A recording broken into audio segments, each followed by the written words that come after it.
নমস্কার। রবীন্দ্রনাথের জীবন স্মৃতি থেকে আমাদের পাঠ পর্ব অনেকটা দূর রাস্তা অতিক্রম করে ফেলেছে। রবীন্দ্রনাথের জীবনের অনেকটা ব্যাপ্তিকে আমরা ঘুরে দেখে নেবার সুযোগ পেয়েছি। আজকের যে পর্বটি আমরা পড়ব সেই পর্বটির নাম কারোয়ার। কারোয়ার।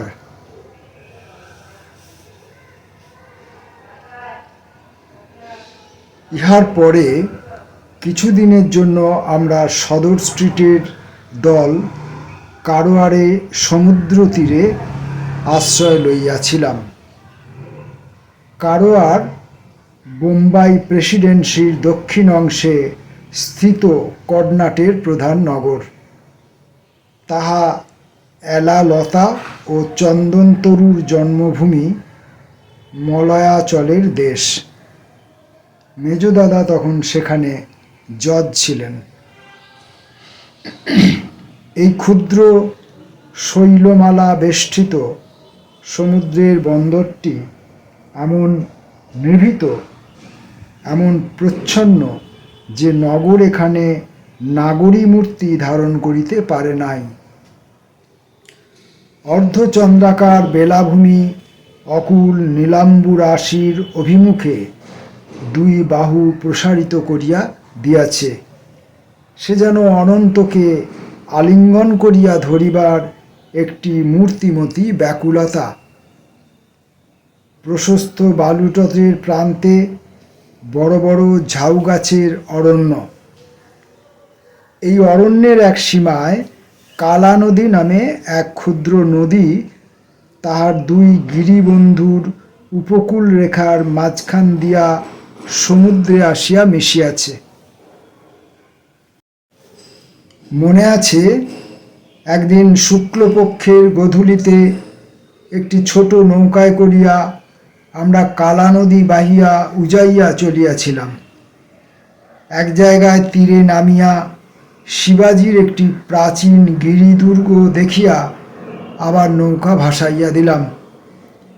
নিস্তব্ধ বন, পাহাড় এবং নির্জন সংকীর্ণ নদীর স্রোতটির উপর জ্যোৎস্নারাত্রি ধ্যানাসনে বসিয়া চন্দ্রলোকের জাদুমন্ত্র পড়িয়া দিল। আমরা তীরে নামিয়া একজন চাষার কুটিরে বেড়া দেয়া পরিষ্কার নিকানো আঙিনায় গিয়া উঠিলাম। প্রাচীরের ঢালু ছায়াটির উপর দিয়া যেখানে চাঁদের আলো আর হইয়া আসিয়া পড়িয়াছে, সেইখানে তাহাদের দাওয়াটির সামনে আসন পাতিয়া আহার করিয়া লইলাম।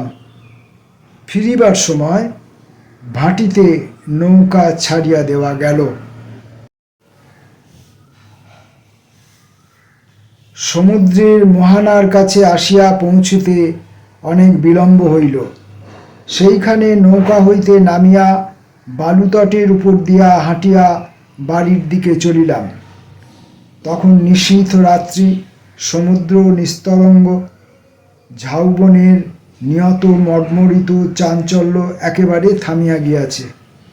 সুদূর বিস্তৃত বালুকারাশির প্রান্তে তরুশ্রেণীর ছায়াপুঞ্জ নিষ্পন্দ, দিকচক্রবালে নীলাভ শৈলমালা পাণ্ডুর নীল আকাশতলে নিমগ্ন।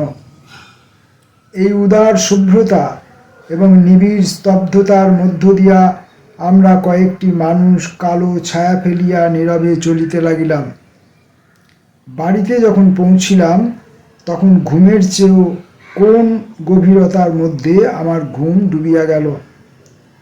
সেই রাত্রেই যে কবিতাটি লিখিয়াছিলাম তাহা সুদূর প্রবাসের সেই সমুদ্র তীরের একটি বিগত রজনীর সহিত বিজড়িত।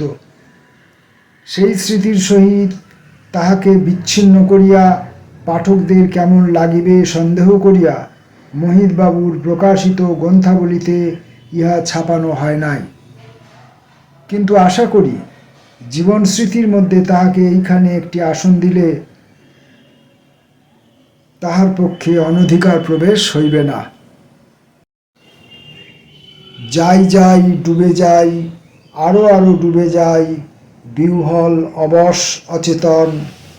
কোনখানে কোন দূরে, নিশীথের কোন মাঝে, কোথা হয়ে যাই নিমগন।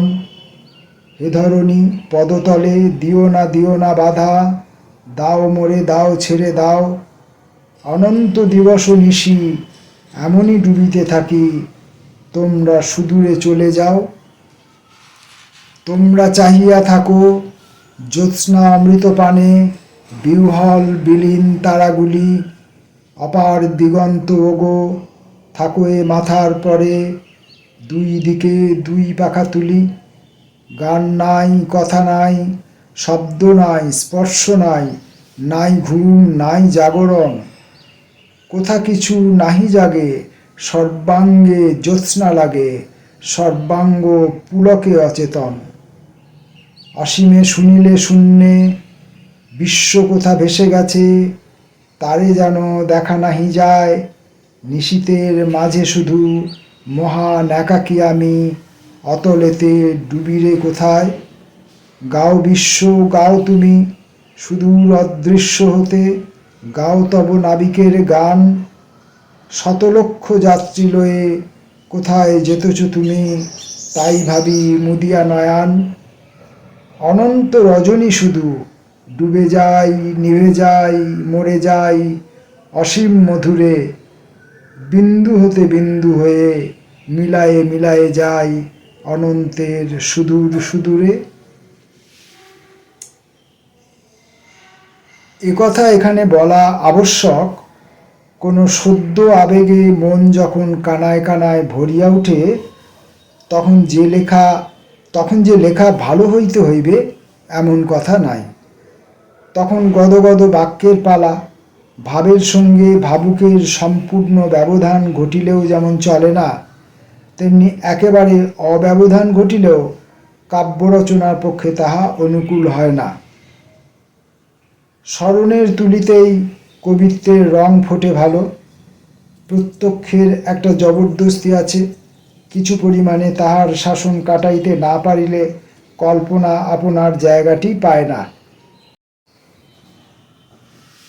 শুধু কবিত্বে নয়, সকল প্রকার কারুকলাতেও কারুকরের চিত্তের একটা নির্লিপ্ততা থাকা চাই।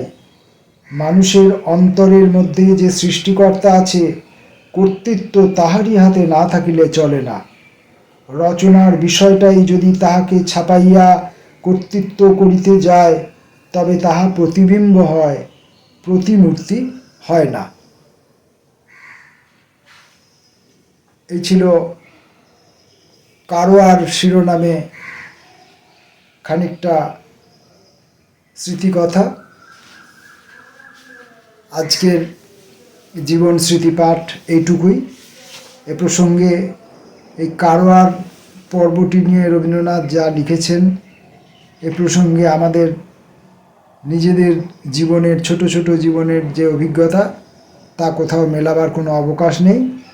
শুধু ওইটুকু বলা যেতে পারে যে যা কিছু আমরা প্রত্যক্ষ করছি, প্রত্যক্ষ অভিজ্ঞতাটি যদি সঙ্গে সঙ্গে সেটিকে যদি শিল্পে রূপ দিতে চাওয়া হয়, তাহলে সেটা ঠিকমতো করে শিল্পে পরিণত হয় না। তার প্রত্যক্ষতা, তার তৎকালীনতা, তার সমসাময়িকতা খানিকটা মুছে না গেলে তার মধ্যে কল্পনা তার নিজের ডানা বিস্তার করতে পারে না। এবং বাস্তবতার উপর যদি কল্পনা তার ডানা বিস্তার না করতে পারে, তাহলে সেটা শিল্পকলায় পরিণত হওয়া সম্ভব নয়। রবীন্দ্রনাথের এই কথার সঙ্গে আমারও কোথাও যেন একটু মিল আছে। এই কথা বলেই আজকের এই পাঠ শেষ করলাম। নমস্কার।